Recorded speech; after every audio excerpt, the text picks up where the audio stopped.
I just sat down after the holiday and reread the stuff you had sent me. Was trying to figure it out, and I thought I'd check in with you. Okay. If you have a minute. Sure. I'm just trying to. I mean, it's very interesting. Obviously, I'm just trying to understand better.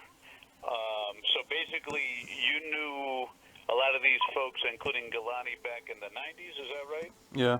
Yeah. That's accurate.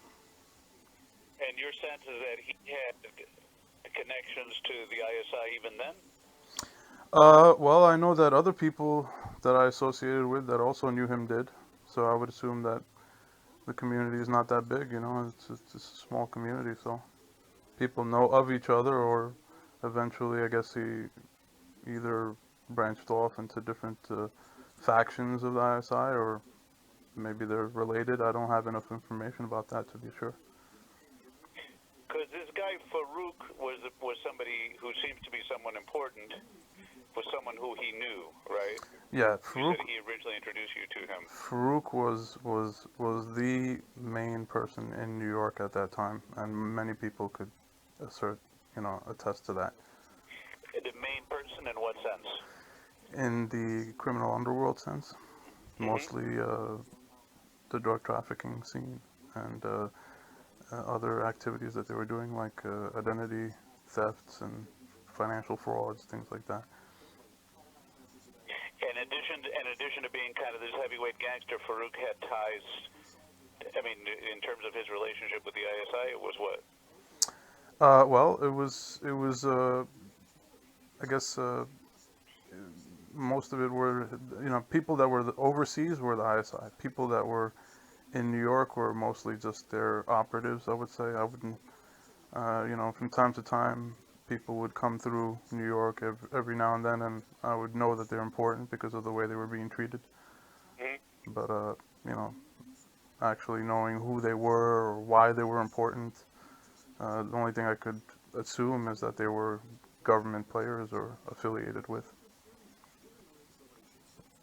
So these guys would have been, a guy like Farouk and some of the others would have been both people in the criminal underworld and people who had relationships with people in the ISI, kind of as operatives, like to make them money or to get information for them, or both. Well, I mean, one of the main reasons why I'm certain of the ISI thing is because of the kind of tasks that they were giving him, such as monitoring Indian events, Indian parties. One of the big things that Farouk was tasked with was pretty much breaking up or disrupting most any Indian gathering or social event that he got information about. Mm-hmm. And this wasn't just,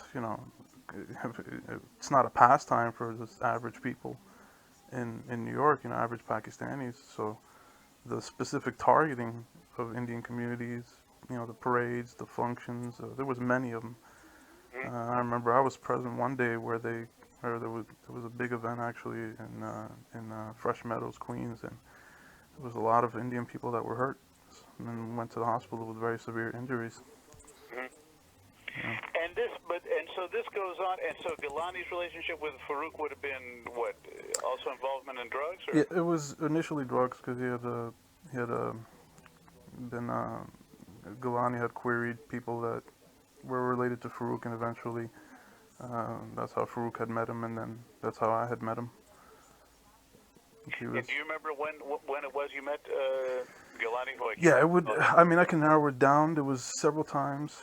It would have been between about 93 to 96. Mm-hmm. That's the. It couldn't have been past 96, and probably not before 93. Several times between those 3 years in particular. Mm-hmm. And why in that period? Just because I remember there was certain associations I had at that time. It was about like 93 was right when I had gotten out of high school, and 96 was when I myself was arrested and that's when I quit dealing. Mm-hmm. So I can narrow it down definitely within those 3 years. And your sense of Gilani in that period is I mean, in terms of his significance or his what do you remember about him? the different color eyes, Hmm. the fact that he was very light skinned. I initially thought he was probably an informant, which is why I personally didn't deal with him, even though Farouk ended up doing that. Hmm. Um, and that was about it. He was a source of drugs. Now, there was a few, there was that community was very small. I mean, I wouldn't say that there were more than maybe 50, 60, or 70 people involved in that trade maximum. I mean, Hmm. in that particular area, Hmm. within New York, Connecticut, New Jersey area. Hmm. So it was a small community. Pretty much people knew of each other, or heard of each other, or met each other, and there was a lot of collaboration between people. Sometimes, if one guy had a source, a distribution source, other people would approach him, and whoever was popular at the time would usually be the one probably getting drugs from the other uh, importers, because the distribution was what was really difficult for the Pakistanis. They're not native to New York. A lot of them, including Gilani, would try to sell their drugs and get robbed. And I know he got robbed because Farouk had stolen some drugs from him too. Hmm. So yeah. So, but did you get a sense then, Gilani? I mean, did you ever hear the sense of him being connected with people in intelligence? No, not at that time. Nothing stood out. I think it was just a general thing. The heroin trade, for the most part, you have to be kind of connected to the government or have some kind of connections or authorization to some degree, because in Pakistan, it's not easy to just do anything without government authorization. A lot of these people had connections to be able to get the stuff out of the airports without being searched over there, or in container ships, or things of that nature. So I mean, it's like, if you were not authorized by the government, generally you ended up in jail and sometimes even executed. So So that was part of your infrastructure. If you were successful at it, you kind of had to have those corrupt contacts. yeah, I mean, you just couldn't, take a chance over there trying to get involved in this without having some kind of backup, because, like I said, if you got arrested, it could be a death sentence. And so for that part, most of the people, and not only that, just in general and traditionally, from what I've gathered from these people, especially Pakistani and Afghani uh, drug dealers, is that they almost see it as a sort of warfare against America. They kind of feel slighted or betrayed by the United States government, and I guess that goes back to the war with the Soviets. And then after, when that collapsed, they kind of felt left behind and treated badly, and then there was a lot of what you could say is kind of like animosity. So a lot of these people kind of dealt drugs just as a way to get back at America, and authorized it, and that's the whole modus operandi actually for the Taliban. Is it's a jihad. You have to deal heroin to kill the Americans. You know, It weakened the West. basically. So then 9/11 happened. I mean, you kind of have maintained connections or awareness of this scene a little bit, or after. I mean, because you talk about the 90s, but then you talk also in what you wrote me about Farouk getting caught, getting arrested because of 9/11, and Yeah, I mean, could you take me through that? I mean, it gets very interesting, but I'm trying to understand what yeah, there exactly was, happened. I mean, so then that's when they went off on Farouk. When they arrested Farouk, it was funny because the charges that they had charged him with went back to '99. I mean, they had him cold in '99. I mean, they had him on tape or something like that. They had all the evidence as early as '99, but they didn't arrest him for 2 years. They only arrested him like immediately after I went to the DEA, and then that's when they bought those charges back from '99, and charged him with that. And then they extradited a bid, and I know for a fact they were going crazy trying to solve the '94 murder, but because Abid was the actual one of the killers, he was on the scene when it happened. Abid wasn't talking, he wasn't saying anything. And then I was getting calls from Farouk, his wife was calling me at the time when he was in jail, and his wife was, begging me for the information on the murder. She's like, a bid put Farouk in jail. We want to, because everybody knew about the murder, but I was the only person who had actual evidence and knew the details. So, Farouk's wife was calling me, begging me for the information, and I didn't want to give it to Farouk's wife. I just went back to DEA and I gave him some tapes that I had made regarding that murder, and then they just obstructed the case. Once they saw that I had tapes, they didn't know that I was recording everything. What I was doing for probably since about 95-ish, 94, 95-ish, is I was kind of just on my own, even without being arrested, recording all these mafia people, recording them talking about murders, talking about drugs, talking about all the illegal things that we're doing, just kind of on my own. I was just documenting it. I guess I was gonna like write a book or something. I don't know. So when I hit the DEA with the tapes, that was it. They went crazy. They just shut down everything. They shut down that murder investigation. They wouldn't touch it anymore, and they ended up convicting Farouk of the heroin charge. And then ever since 2001 till about 2009, every year or two, I keep emailing the FBI or DEA. I'm like, what's up with this murder? I got people on tape talking about it, admitting to the details, everything, anything that would secure a conviction. I have it on tape, and they were just obstructing it until I made contact with a cold case in 2009. That's the emails I sent you. That's Scalia. Yeah, that's when I finally made the breakthrough, because I didn't even know the guy's name, actually. I just knew the location where he was killed. I had some kind of details, a little bit about it. I found an article, and then, I went one day in 2009. I was just trying to, I kept calling police. I couldn't get anybody to respond, and nobody seemed to know. I guess there's no central database of murderers, so every time I would call different precincts, nobody would have any info. They said, we need more info. So what I did was I got a newspaper subscription, and I just started downloading every single article I could find regarding anybody who was shot or murdered, in that time period. And it was just by luck I found an article that seemed to match the description. And then when I queried Detective Scalia, he came back with a positive. Said, this is it. He gave me all the confirmation, the details. We traded emails for quite a while about it, and then he got shut down. Because what happened was, when I sent him the tapes, he went back to the DEA and he asked the DEA, what's up with these tapes?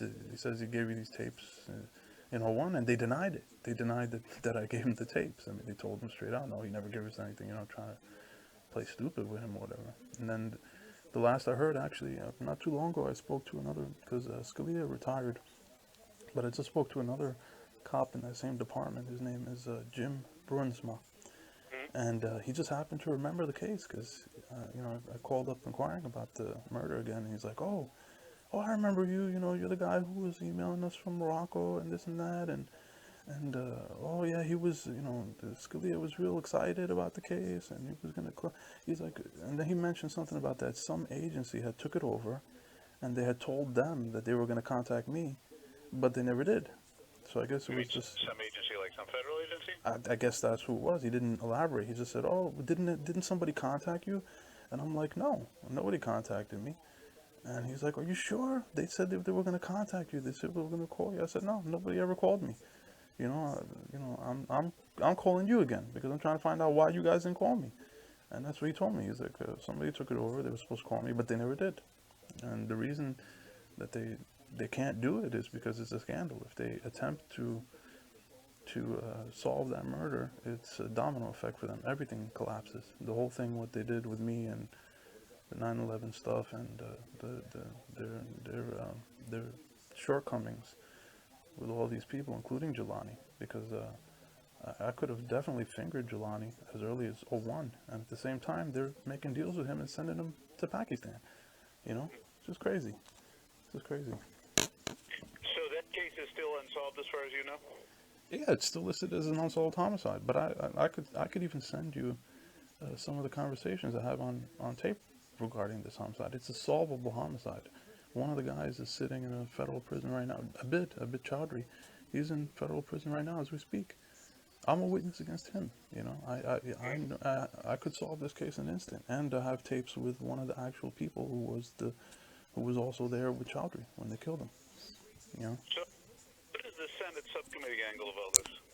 Who? You said you wrote a report for Senate subcommittee. Yeah, you know, in about 2010, you know, I wrote a report to. I remember I was watching TV one day, and there was this big thing about security lapses. You know, because of that Nigerian kid. He had tried, you know, he got through all, you know, his father had went to the embassy, complained, everybody, you know, complained about him, and still he got on a plane and almost blew it up. So I remember watching something on TV, they were talking about security lapses, and there's this Senate committee investigating all this stuff. So I researched it, and I found it was like Senate Homeland Security something, and I found it was like Senator Lieberman was chairman of that committee. So I just was researching his staff, and I found some guy, Matt Leatherman, was one of his staff, and I put together. First I queried him, and I said, "Hey, listen, can I send you some info about security lapses and whatnot?" And he's like, "Yeah, sure." So then I put together like a report, about 100 pages, so a small description. The description was about 10, 15 pages, and then I included all the exhibits, you know, like the Scalia emails and a bunch of other things that I dug up, you know, and I sent it to the guy and never heard a thing. But the funny thing was, just a few months after that was when. So you wrote it up for him and provided it with him, and nothing further happened? No, I sent it to him. Kept following up. Did you receive? He wouldn't even acknowledge even receiving it, you know. It was just basically, you know, dead silence after that. But then a few months after that is when Farouk got killed. And I suspect, I don't know, maybe it went somewhere in the U.S. government and somehow got to the CIA and then back to Pakistan, and then maybe they just killed Farouk. So Farouk did time, right, for a heroin thing, right? What is it? Yeah, he did like, I think they released him around 08 or 09 when they deported him. So 0809, he gets deported, and then this article is the same. We know for sure this is the same Farouk who got killed. Yeah, no, I felt, because, you know, just recently when I started back to trying to research it, I was looking for Farouk because I wanted him as a witness, you know, and I started to like calling back my old people in New York and whatever, and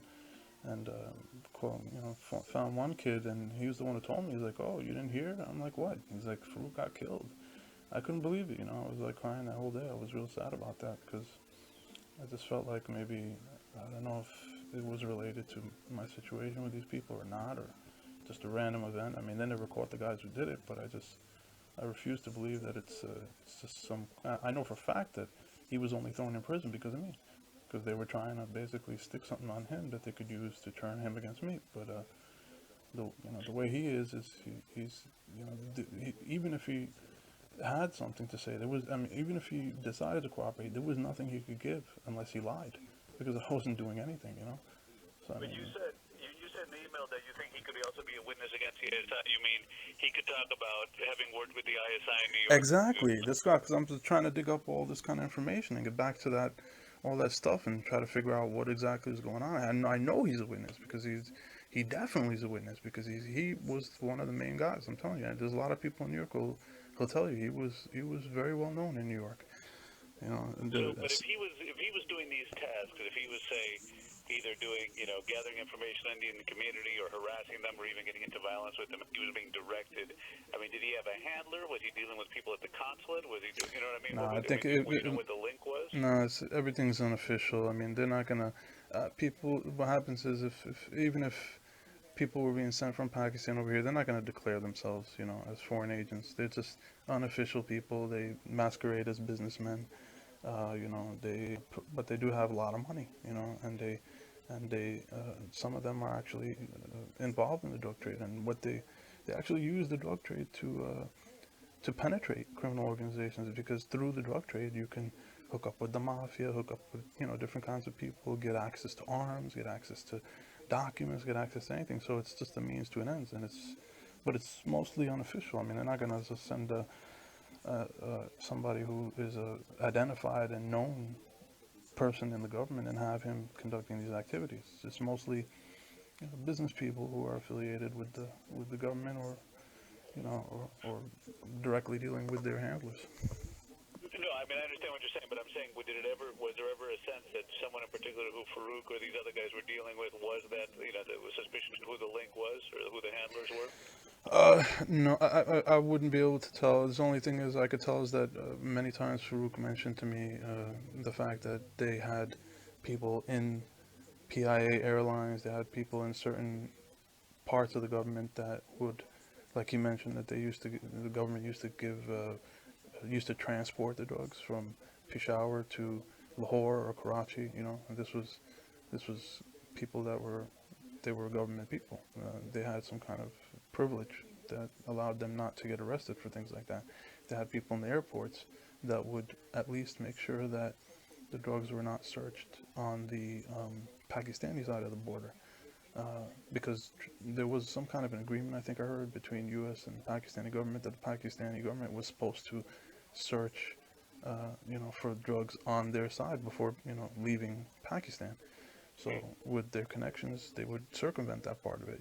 Also in the post offices, because a lot of the Afghanis used to mail the drugs over here directly just through the postal services. So they had people in these different agencies over there that were giving a pass and letting it get over here. And so that's the reason I knew that it had to be, government individuals involved. Did any of the stuff you ever taped, did you ever tape Farouk or any others talking about the outside connections? No, I recorded them. Like I have Farouk on video recordings. I have just kind of random things. Sometimes I used to bring a camcorder around, like when we were all hanging out and stuff, and recording them talking about just things that were happening in New York. I do have one of them talking about one of the guys who was very powerful. They used to call him Tara Jin. That was one of his names, or his nickname. Jin, I think, is just the word Jin means like ghost. In Pakistan it means kind of like a ghost. So they call him Tara Ghost, because he's like a ghost. You can't nail him down. You don't know where he is. But there was one conversation where they were talking about him. I have that on a video recording, actually. And he was supposedly who? I don't know. He was somebody big, but he ended up also being killed in Pakistan. He was to say he was a government official, I couldn't tell you, to be honest with you. I just know he was somebody that had a lot of power, and if to have power, you have to have government connections. So. Well, this is all fascinating. I'm not sure exactly what it amounts to. I mean, it sounds like, if I'm trying to understand. Well, let me ask you two other things. Do you think? I mean, obviously the 90s was a big time because of the dynamics of heroin before 9/11, when this stuff was going on. What is going on now, do you think, in terms of, I mean, obviously heroin, is it still moving, you think? Is there still involvement? Do you still think that the ISI operates in New York, in the States, involved in this stuff, or not? I would have to say they probably they've changed up a lot of it. They're not stupid. I'll tell you one thing. They're treacherous, but they're not stupid. That's the one thing I know about the government in Pakistan. And they're very smart people. Some of them are brilliant, I would say. So they know when they're venturing into dangerous territory. They're not going to send, they're not going to be. I mean, the drug still comes, and it's always going to be layers of people in between, and plausible deniability as much as possible. That's just the way they do it. So you think that I mean, do you still get a sense that they operate, whether it's drugs or other stuff, or what do you hear? I haven't spoken to the people I knew who were involved in it, but I do know that they're never going to stop. It's an ideological thing.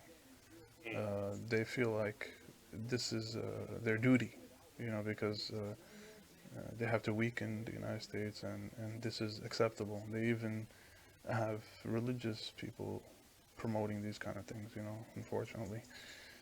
So, and the general sentiment in Pakistan is anti-American. So that's the answer right there. Anything anti-American is a plus. They're not going to go out and say that's our official policy, but that's what it is, basically.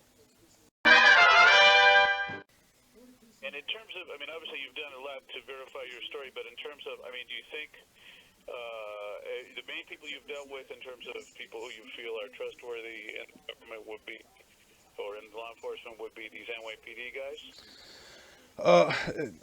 I mean, they're under the wing of the feds. I mean, if the feds tell them be bad, they're gonna be bad. You know, the communications that I've had, I try to document everything, you know, record everything because I think it's important.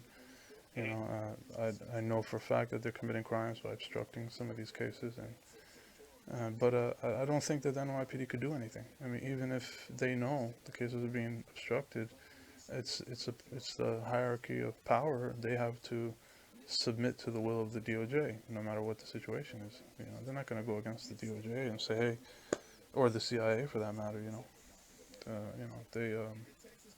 My situation is not that. It's not that common. It's actually probably unprecedented because of my family. You know, I have family who's high level in the Moroccan government. You know, and they have there's a lot of problems. The Moroccan government. Uh-huh. And my uncle's one of the top leaders in the country. And there's a lot of stuff going on just because of that. Because you know, the CIA is probably one of the reasons that they went crazy in '01 too. Because when they probably did a little research and found out who my uncle was, and God knows what the hell came of that. I mean, they probably thought I was like up to probably plotting a military coup in Morocco or something, you know, because of my uncle. Who knows? I know Morocco pretty well. Who's your uncle? His name is General. And he's in what? In the military or one of the security forces or what? He's a general. He's currently in control of the entire military, all the hardware. I mean, he's the main purchasing agent. But last I heard, I think they were going to promote him to the top spot. The king was they were training him for the Southern Command to take over spot, but I'm in conflict with the Moroccan government. I'm a dissident now. You know, I pretty much renounced my citizenship because they're all criminals. You know, unfortunately, even my uncle. There was a lot of things when I went to Morocco these past few years. I had learned a lot about my uncle's activities and what he was doing, and it was just a very sad revelation for me. And when I did leave, I renounced my citizenship. I don't want anything to do with that country. So you were you were in Morocco, but you were spending, most of these guys that you were dealing with back in the 90s were Pakistani connected, right? Paki and Afghani, yeah. Paki and Afghani, right?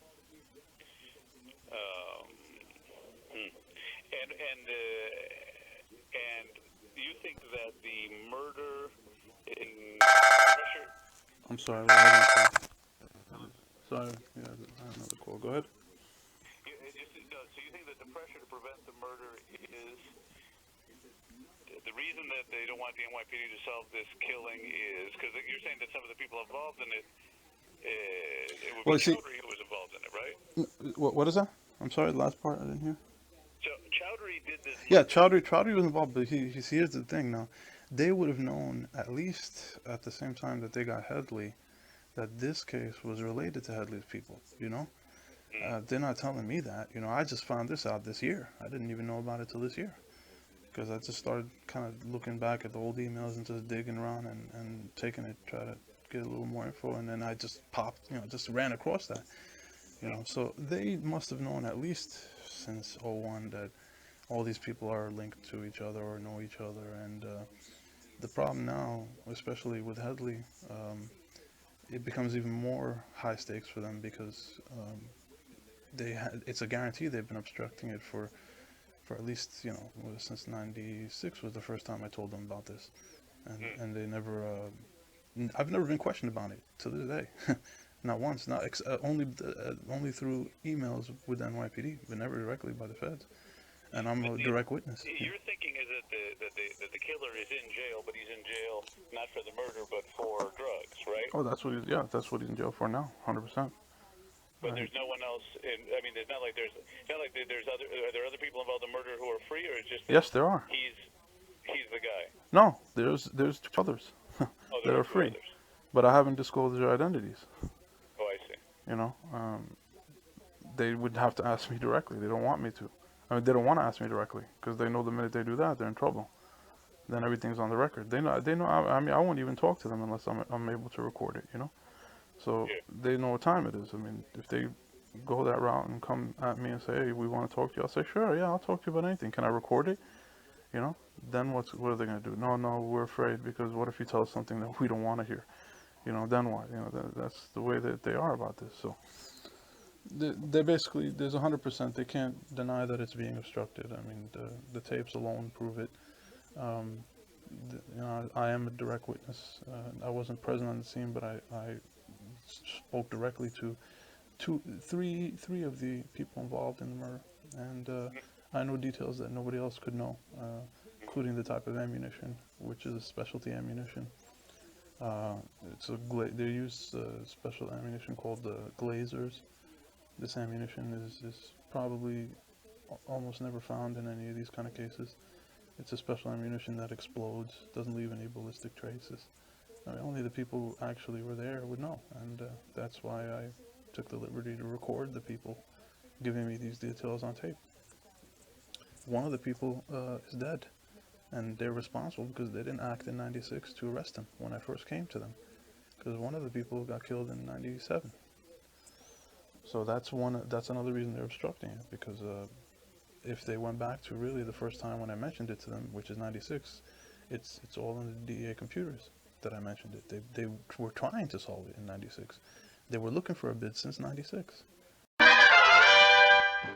So they made a lot of mistakes, and I think now that it's kind of linked to all these people, it's even more mission critical for them to keep it suppressed and not solve it, you know. And they have a lot of power to just say, hey, we won't investigate, or we won't do a proper investigation to solve this.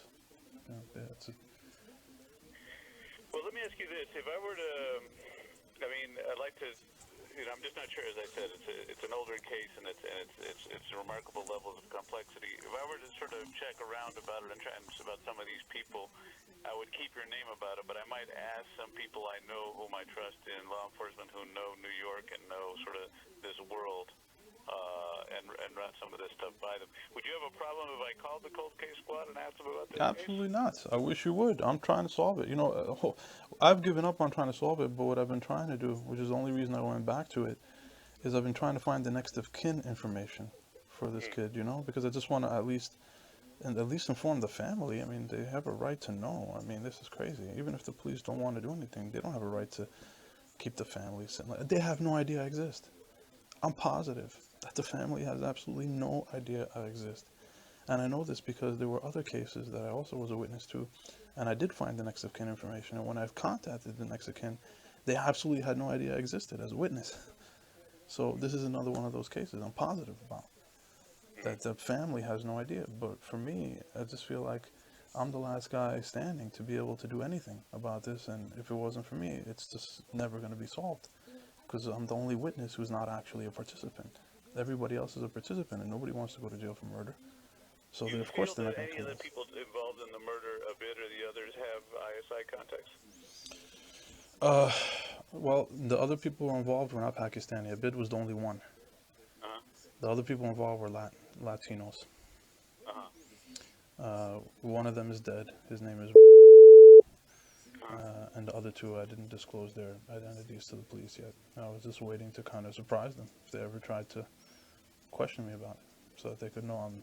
And what about Abid? What kind of connections does he have? You know, he was kind of like a flunky. I mean, when I remembered him in back in those years in the '90s, he wasn't really nobody. I mean, he knew Ikram Haq and a few of those guys, and but I don't think anybody really thought of him as somebody significant. But what happened was he fled New York in '94, right after the murder, and he did spend from '94 till 2001 in Pakistan, and he was at that time continuously sending heroin over here. So I'm sure he had connections over there, and I'm sure he developed some. I don't know what came of. They obviously the DEA would have hammered him on that once they got him here, but I don't know if he ever gave up anything of use to them. So the main person that you feel, in your experience dealing with these guys and listening to them and knowing how this world worked, that would have had been dealing with the ISI would have been Farouk, right? Yeah, there was Farouk and there was a crew that he was with. You know, their names are like Kiddi, Mazhar, Khalid Ali. Uh, Mm-hmm. these are like the main heads of the New York-based, I would say Pakistani mafia, if you want to call it that. Mm-hmm. Mm-hmm. You know, so there was like five of them, and Munir was another guy. Munir was one of the guys on the tape that mentions Darajin. So there's like five of them. Farouk was the head of the gang. There was another faction of the gang in Brooklyn. They called themselves NWM, which was, and between those two, the Coney Island faction and the Queens faction. It was a fairly big gang. There were a lot of people in it. Were these guys who were born here or who came here as kids or a mix or what? Mostly immigrants, although probably most of them came here very young. Maybe a few natural born here and there, but mostly immigrants. Um, Mostly Pakistan. It would be Karachi area, Lahore. There was a lot of people from Swat Valley region in Northwest Frontier Province, and then there was the Afghani factions, which were mostly Qandari or from Kabul. Yeah. Gotcha. Huh. Well, let me, like I said, I can't promise anything because it's kind of, I mean, it's all very interesting and it's very interesting context for the Headley stuff. Really, it's kind of historic. But let me start by at least poking around a little bit and seeing if what people have to say about it, what I can, sort of where it stands. Because the last you had heard, supposedly the NYPD killed K Squad. Yeah, It made talk it to sound Jim. like either Talk. they were still on it or they had passed it to someone, but they were talking like there was movement on it. But Well, there isn't, the right? guy you should contact from NYPD call case is Jim Brunsma. Yeah, I saw the Okay, contact him, and I just recently sent because he was like, oh, send me everything all over again because he's like, I don't know where the file is with Scalia and this and that. So I sent him. I once again I posted him the recordings of the murder. Posted him some of the people he could reference. I had spoken to one of the witnesses, the girlfriend of one of the murderers. She remembers the case because she was a witness too. She knows all the details. I mean, that particular murder can be solved overnight. I mean, literally, it's completely solvable. And the question Do you is have an why. email or a phone for Brinsma or something? Let me see. Yeah, I got it here. Hold on, let me see. All right, I have here 718 718 834 34 4580. 4580. And he's with the NYPD. He's with the cold case squad, and then I made contact with another. I finally tracked down the precinct where it actually happened, which is the 41st precinct, and I spoke to another detective there, Detective Diaz, and I can give you his number too. The number is 718 542 7113. 7113. Yeah, and the interesting thing about Diaz is when I had called him, because at this time, I know Brunsma is out on some kind of vacation or leave temporarily, I think until February, from what they said. But when I basically was like, trying to find the guy's next of kin anyway, so I just went, track down the precinct, and I found the precinct to be the 41st. And then when I spoke to Diaz, he mentioned to me, oh, somebody just came here last week asking about this murder. Somebody from Intel. That's what he said to me. So I know that they're doing something on this right now, but I haven't gotten anything. And then I kept trying to call him afterwards to find out, Have you what's dealt up. with Intel? The NYPD Intel's business? That's what he said. He said Intel was Have here. you dealt with them ever? What? Huh? Have you heard from them ever? On No, this? nobody's ever called me. They don't call me. They're not going to be able to. The CIA is going to block it. Once they try to go too far, they'll eventually hit the DOJ, and the DOJ will say, no contact with this kid. You can't talk to him. You're not allowed to. That's basically where it'll end, so. But he did mention to me that Intel was there looking for the file. So something's going on with it. I don't know what, but they're looking for it. They're trying to do something, I think. June Brunsma, The murder happened in Bruns, the Bronx, but the guy was from New Jersey, right? yeah, the guy was from New Jersey. But Brunsma too. One thing he told me, he's like, listen, because I told him, I said, you're probably gonna get shut down, and he's like, well, you know what, I'm not afraid of the big bad wolf. Nobody deserves to die like that, no matter what the situation. And so he seemed like he was gonna really try to do something, but so I don't know. I'm waiting to hear back from them. I haven't heard nothing back from them. So maybe you'll have better luck than me. Okay. let me look into it and see what the rumbling is. All right. All right. Thanks for taking the time. No problem. I'll let you know if I hear anything. All right. Thank you.